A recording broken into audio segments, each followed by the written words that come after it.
التوتر للاعب اللي يتقدم الآن على تسديد ضربة الجزاء. جول يحلي المباراة أكثر وأكثر وأكثر.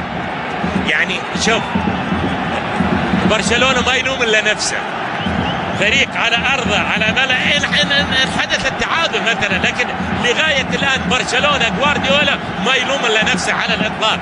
انيستا على قائمة البدلاء، فابريغاس على قائمة البدلاء، سجل هدفين ما تتبعها بتسجيل هدف ثالث، يتلقى مرماك هدف تقليص الفارق، ما تكون في ردة فعل كبيرة.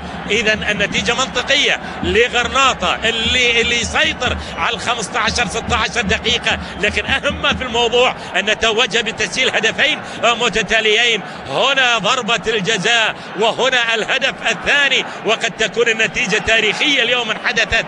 سيكيرا اللاعب البرازيلي الذي يسجل الهدف الشخصي الرابع له في الليغا.